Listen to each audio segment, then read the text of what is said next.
सर्व ohm, Newton, pascal, direct, watts, आहे ना, हे सगळे नाव का दिसतात? या प्रश्नाचं उत्तर मी कधी शोधलं नाही. का शोधलं नाही याचं म्हणजे साधं उदाहरण तुम्हाला सांगते. आपण का पुस्तकात नाही बघा, सरासरी सरांनी आणि मी मला जवळपास 4 महिने झाले की आपल्याला विज्ञानाचा प्रोग्राम घ्यायचा आहे. वारंवार क्लासमध्ये सांगितलं, सरांनी 2-3 वेळा तुमच्या मीटिंग घेतल्या, arrange. My name is Vaishnavi Prahlad Shivankar and Rangoli's topic is heart. So heart is present at the almost at the thoracic case. It is present behind the ribs between two lungs. Heart is a muscular organ. Size of our heart is one fist. म्हणजे आपल्या हृदयाचा आकार मुठी बांधल्यावर आपल्या हाताचा तिथे जितका आकार तयार होतो तितकाच आपला हार्ट असतो आणि त्याचं वजन हे 360 ग्राम असते. आणि हार्ट हा 4 चेंबर्समध्ये डिवाइड झालेला आहे.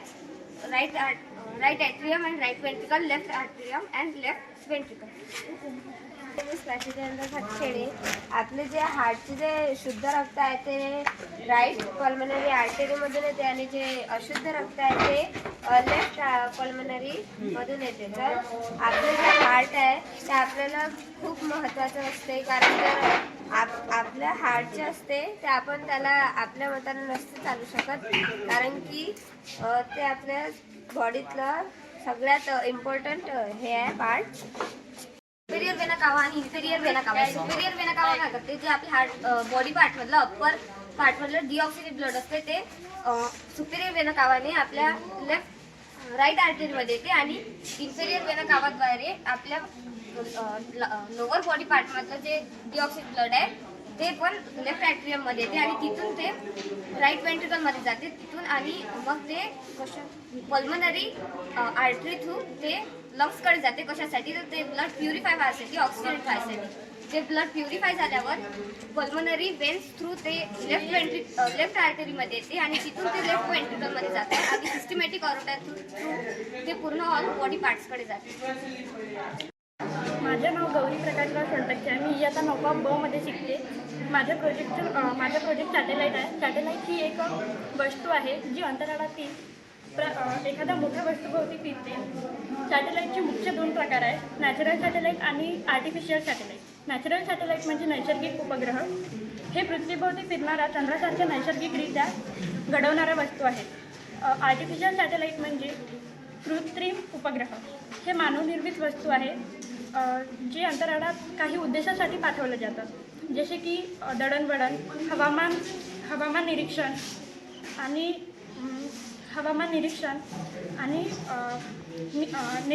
नेव्हिगेशन. त्याचे example communication satellite, GPS satellite आणि वेदर सॅटेलाईट आहे. सॅटेलाईट रॉकेटद्वारे अवकाशात सोडले जातात. ते त्यांचे कार्य पार पाडण्यासाठी विशिष्ट कक्षेत ठेवले जातात.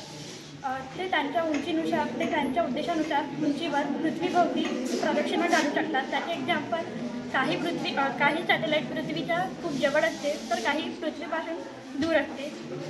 सॅटेलाईट पुढे दाखवायचं आहे.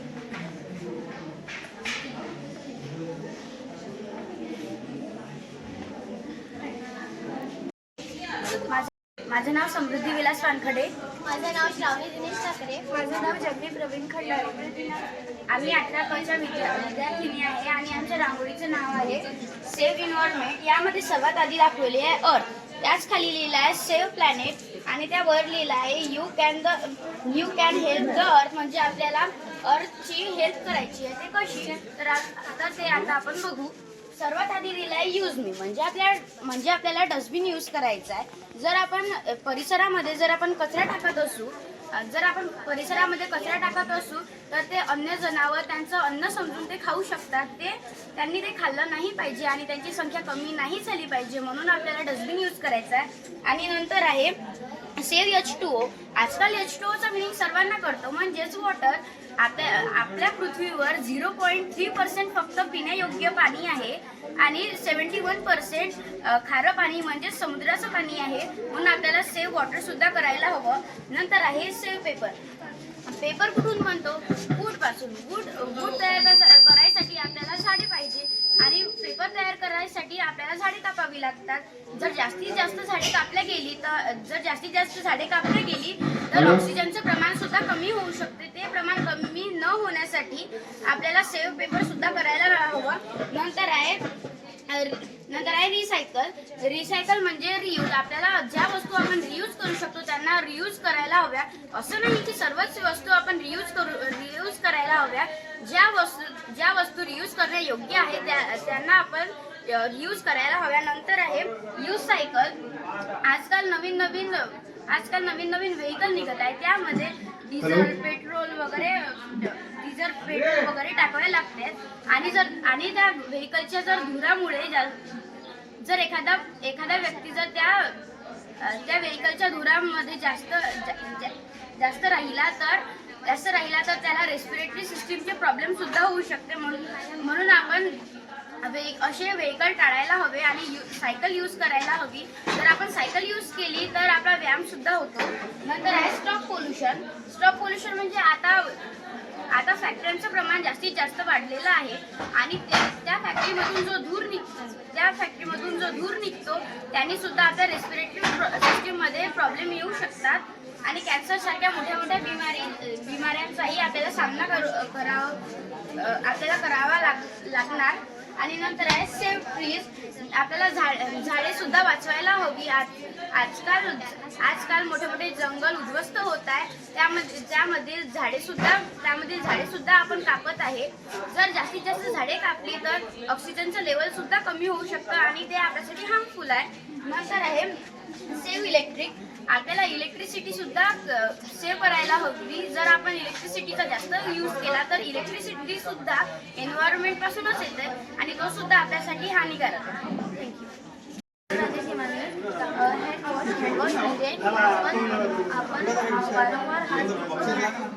आपण वारंवार हात धुतले तर आपल्याला कोणता पण रोग होणार नाही. आणि आपण जर वारंवार हात धुतले नाही तर आपल्याला इत्यादी कोणता पण रोग होऊ शकतो. आणि जर आपण वारंवार हात धुतले तर आपण निरोगी पण राहू शकतो. हात, नाक, डोळे व तोंडाला स्पर्श करण्यापूर्वी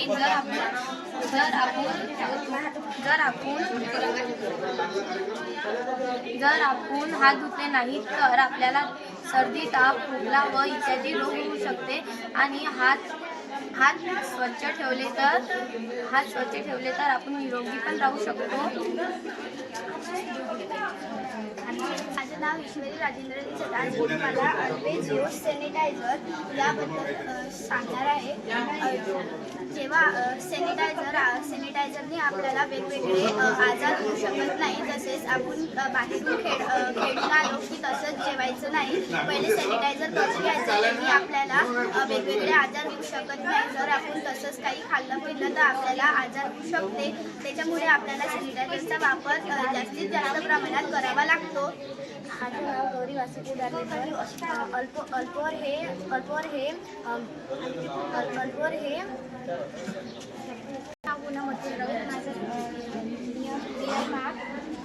बिअर मार्क. नवीन वर्षासुद्धा आपल्याजवळ मास्क असू द्या. नेहमी इतरांना सांगा. घरातील मित्रमैत्रिणींना, कुटुंबियांना ज्या ठिकाणी तुम्ही जाता त्या ठिकाणी मास्क वापरायला सांगा. अल्पोर हे बॅक्टेरिया आणि टीबी यासारख्या जंतूंना नष्ट करा. अल्पोर हँड सॅनिटायझर त्वचेवर नैसर्गिकरित्या उपस्थित पर्यायशी सूक्ष्मजीव काढून टाकून कोणताही धोका दर्शवतो. जर सॅनिटायझरने हात धुवत राहा. आणि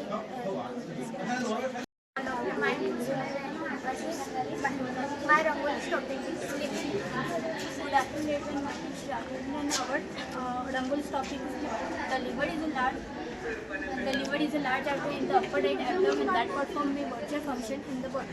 Its color like a dark reddish brown color gland. It is a very large gland about water. लिव्हरला मराठीमध्ये यकृत असे म्हणतात. यकृत हे आपल्या शरीरात पोटाच्या उजव्या बाजूने डॉक्टरेटच्या खाली स्थित असतं. लिव्हरचं वजन अंदाजे 1 kg to 1.50 kg असतं. लिव्हरच्या खाली एक छोटी पिशवी असते त्याला आपण पित्तेशी अशी म्हणतो. त्यालाच आपण इंग्लिशमध्ये गॉल ब्लॅडर असे म्हणतो. यकृत म्हणजे तयार झालेले पित्त्यासाठी साठवलं जातात आणि त्याचा वापर अन्न पचवण्यासाठी होतो. This gland is viral gland. It is called by thin coming is called Glisson's capsule. This capsule is made up of connective tissue. In liver, gallbladder is present with. In liver, gallbladder is present with secret hepatic cell proteins like bile juice carried by bile duct. Bile juice secreted by secret fat. Excess amino acid into ammonia and further convert to using liver. Liver stores excess glucose in the form of glucogen. Glucogen used its synthesis vitamin A, B3 and B12. Thank you. Good morning everybody. My name is Atharva Sanjay Wagh. आम्ही ह्या टीमनी ही रांगोळी काढली आहे chromosomes. Chromosomes म्हणजे जे आपल्या पॅरेंट्सकडून characteristics आपल्याला प्रदान करतात, म्हणजे त्यांच्यासाठी त्वचा, त्यांच्यासाठी चेहरे, हे त्यांच्याकडून आपल्याला मिळते. हे क्रोमोझोम्स मदत करतात. ते प्रत्येक माणसाच्या, प्रत्येक ॲनिमल्सच्या सेल्समध्ये क्रोमोझोम असतात आणि ते फक्त सेल डिव्हिजन करताना दिसतात. एका माणसाच्या शरीरामध्ये 46 क्रोमोझोम असतात आणि ते त्याला जगण्यासाठी खूप मदत करतात. असेही मला हरकत नाही की माणसाच्या जगण्यासाठी सर्वात महत्त्वाची गोष्ट म्हणजे क्रोमोझोम्स. आम्ही ही क्रोमोझोम्सची डायग्राम काढली आहे. हे तिथे 4 टाईप्स आहे: मेटासेंट्रिक, ॲक्ट्रोसेंट्रिक, सब मेटासेंट्रिक आणि टेलोसेंट्रिक. ही डायग्राम काढलेली आहे. आणि हा जो पार्ट आहे व्हाईट, जो आईसचा व्हाईट पार्ट असतो त्याला स्क्लेरा असे म्हणतात. जो आईसचा व्हाईटवाला पार्ट असतो त्याला स्क्लेरा असे म्हणतात. आणि त्याचं मुख्य कार्य हे डोळ्याचा आकार बनवणे असतो. जो कॉर्नियापासून तर ऑप्टिकपर्यंत पसरत असतो. हा जो पापणी आपण मराठीमध्ये याला म्हणतो त्यालाच आयलाइट इंग्लिशमध्ये असं म्हणतात. आणि हे आयब्रो असतात, याला बाबूळ असे म्हणतात मराठीमध्ये. आणि जो बाबूळच्या अंदर एक छोटासा पॉईंट असतो त्याच्यामुळे आपल्याला दिसतो. आणि तो मोस्ट इम्पॉर्टंट पार्ट आपल्या आईसमध्ये असतो. त्याला आपण प्युपिल असे म्हणतो. शाळा. My model name is Newton's second law. Newton's second law states that rate of change of momentum is directly proportional to the applied force and change in momentum occurs in the direction of force. आता न्यूटनचा second law आपल्याला काय सांगतो की जर आपण force लावला तर आपली momentum is the product of mass and velocity. आता मास म्हणजेच ऑब्जेक्टचा मास आणि वेलोसिटी म्हणजेच ऑब्जेक्टची वेलोसिटी. आता वेलोसिटी कशी बदलत आहे तर इथे जर आपण एक फोर्स लावून राहिलो तिथं वेलोसिटी चेंज होऊन राहिलेली आहे. बघताना इथं चेंज वेलोसिटी झाली आहे. आता वेलोसिटीज म्हणजे speed is the distance between actual path covered by an object in unit time is called as speed. आता यामध्ये जर एक तुम्हाला एक्झाम्पल सांगते. हा बॉल आहे. हा बॉल जर मी याच डायरेक्शननी त्याला फोर्स लावला तर तोच त्याच डायरेक्शननी तिथे जाईल. आता इथे फोर्स लावला म्हणून तो त्याच डायरेक्शनने जात आहे. जर आपण एक अजून एक्झाम्पल पकडलं म्हणजे विहीरमधून आपण जेव्हा पाणी घेतो तर gravity acceleration due to gravity तिथं होते. म्हणजेच ॲक्सेलरेशन म्हणजेच काय तर गतिविधी. म्हणजेच acceleration is the rate of change of velocity is called as acceleration. आता इथं ॲक्सेलरेशन पण होत आहे, मोमेंटम चेंज पण होत आहे. म्हणजेच ॲक्सेलरेशन म्हणजेच गतिविधी, ते गतिविधी पण चेंज होत राहिली. म्हणजेच काय इथं न्यूटनचा सेकंड लॉ अप्लाय होऊन राहिलेला आहे. थँक्यू. नमस्कार विद्यार्थी मित्रांनो, माझे पूर्ण नाव अक्षरा संजय चौधरी. माझ्या प्रोजेक्टचे नाव आहे सोलर. सोलर म्हणजेच की इलेक्ट्रिक वीज तयार करणारा सोलर याचा आपण वापर करू शकतो. जेव्हा सूर्याची किरणे सोलरवर पडते तेव्हा आपण याचा वापर विहिरीतील मोटर आणि व घरातील लाईट याच्यासाठी वापर करू शकतो. माझं नाव समृद्धी विलास वानखडे आणि आमच्या आई 8व्या कची विद्यार्थिनी आहे. आमच्या प्रोजेक्टचं नाव आहे हेल्थ अँड हायजीन. यामध्ये सर्वात आधी आम्ही टाउनशिप दाखवली आहे. टाउनशिप म्हणजे ग्रामीण भागातील लोक सकाळी उघड्यावर घाण करून ठेवतात. ती घाण न होण्यासाठी आम्ही इथे एक टॉयलेट दाखवलं आहे आणि इथे 2 डस्टबिन दाखवलं आहे. एक आहे वेट वेस्ट आणि एक आहे ड्राय वेस्ट. नंतर आहे योगा केल्याने आपली मेंटल आणि फिजिकल हेल्थ चांगली राहते. असे साईन आपल्याला खूप जागी पाहायला मिळतात. या एका साईनचं मिनिंग आहे डू नॉट स्मोकिंग आणि दुसऱ्या साईनचं मिनिंग आहे डू नॉट ड्रिंकिंग. जर आपण अल्कोहोल, सिगरेट जर आपण असे हार्मफुल पदार्थ जर कन्झ्युम करत असू तर आपले लंग्स काही अंश दिसतील. म्हणजेच की ते नॉन हेल्दी पर्सन असेल. आणि आपण जर असे पदार्थ कन्झ्युम नसेल करत तर त्याचे लंग्स काही असे दिसतील. म्हणजेच की ते हेल्दी पर्सन असेल. आणि जर आपण असे fast food, pizza, burger, French fries जर असे आपण फास्ट फूड जर कन्झ्युम करत असू तर नंतर आपल्याला वेगवेगळे आजार होण्याची शक्यता आहे आणि यामध्ये आपल्याला प्रोटीन विटॅमिन सुद्धा मिळत नाही. फ्रूट अँड व्हेजिटेबल यामधून आपल्याला प्रोटीन मिळते आणि प्रोटीन्स म्हणजे असे पदार्थ ज्यामधून आपल्याला प्रोटीन मिळणार आहेत असे पदार्थ आपल्याला खायला हवे. आणि ड्राय प्रोडक्ट्स म्हणजे कडधान्य वगैरे हे सुद्धा आपल्याला खायला हवे. नंतर फूड ग्रेड्स म्हणजे आपल्याला कडधान्य खायला हवे आणि ड्राय प्रोडक्ट्स म्हणजे आपल्याला फिश ड्राय प्रोडक्ट्स असे खायला हवे. माझ्या प्रोजेक्टचं नाव आहे पाण्याची टाकी. आपण बघतो रेल्वे स्टेशन असो, बस स्टॉप असो, तिथे उंचीवर नळ असतात. जे ठेंगणे हाईटची माणसं, स्त्रिया किंवा लहान मुलं ते स्वतःहून पाणी पिऊ नये. जर आपण अशा प्रकारे नळजोडणी केली तर ते स्वतःहून पाणी घेऊ शकतात. धन्यवाद. Good morning sir. Myself Varsh from 9th grade. आज माझ्या प्रोजेक्टचं नाव आहे द इनविजिबल एअर. आपण प्रत्येक वेळेस मानतो हा क्लास आपल्याला रिकामा दिसतो, पण हा असे नव्हे. हा क्लासमध्ये काही ना काही आहे. ते म्हणजे हा ग्लास जर आपण या पाण्यावरती असं उघडा ठेवला आणि आपण बघू शकतो यातून पाण्याच्या म्हणजे हवेच्या बुडबुडे असे निघत आहेत. त्याचं कारण असं आहे की यामध्ये असलेली एअर आणि एअरची डेन्सिटी पाण्याच्या डेन्सिटीपेक्षा कमी असते. त्या कारणाने पाण्यातील एअर हे वरती निघते. म्हणून आपण असं म्हणू शकत नाही का हा ग्लास रिकामा आहे. नाही, हा ग्लास नेहमी भरून असतो. कोणतीही वस्तू हे रिकामी नसते, त्यामध्ये एअर असते. जर आपण अंतराळात गेलो तर तिथे आपल्याला एअर बघायला मिळत नाही, कारण तिथे व्हॅक्यूम असते, तिथे एअर नसते, ॲटमॉस्फिअर नसते. माझं नाव आहे. आम्ही या प्रोग्राम शेतकरी आपल्या शेतात नुकसान होऊ नये म्हणून आता आम्ही हा प्रयोग केला आहे. हा प्रयोग असा आहे की बा एक डुक्कर किंवा इतर कुठलं प्राणी जर आपल्या शेतामध्ये आलं तर हे असं बजर वाजेल आणि हे वाजल्यानंतर जे प्राणी आला आहे ते पळून जाईल आणि जे शेतकरी इथं राहील ते एक माझ्या प्रोजेक्टचं नाव आहे वॉटर टँक. जर आता समजा इथे शेतात जे वॉटर टँक लावला आहे ते लेवल किती झाली आहे पाण्यासाठी आपल्याला वरतं जावं लागतात, खाली लागते. अशी अडचण येऊ नये म्हणून आपण जे यंत्र बनवलं आहे त्या कारणाने जर पाण्याची लेवल जर पूर्ण वरतं आली तर ते इंडिकेटर वाजतात आणि कळतात की आपल्याला पाणी भरलं आहे म्हणून. Thank you. Good morning, my name is Lavanya. I am 7th standard student. Good morning, my name is Falguni. I am 7th standard student. Today we are present about menstruation isn't dirty. मासिक पाळी ही खराब नाही. मागील काळात ज्या बाया होत्या त्यांना समजत होती की मासिक पाळी त्यांच्यासाठी काय आहे किंवा महिलांना समजत होती की मासिक पाळीसाठी काय आहे. आजकालच्या जनरेशनमध्ये महिला त्यांना सर्व समजते की मासिक पाळी का येते, ते काय काम करते आपल्यासाठी. आणि हा मेन्स्ट्रुअल सायकल हा शब्द सायन्सच्या पुस्तकात सुद्धा आहे. Female reproduction system undergoes changes at the पबेटरी and those changes at the repeat interval of every 28 to 30 days. These repetitive changes are called as menstrual cycle. 28 ते 30 दिवसात महिलांच्या योनीमध्ये जे बदल घडून येतात त्यालाच आपण मासिक पाळी असे म्हणतो. The menstrual cycle is important for women because it prepares the body for pregnancy and can indicate overall health. मासिक पाळी ही महिलांसाठी महत्त्वपूर्ण आहे कारण ते गर्भधारणेसाठी शरीर तयार करते आणि आरोग्य.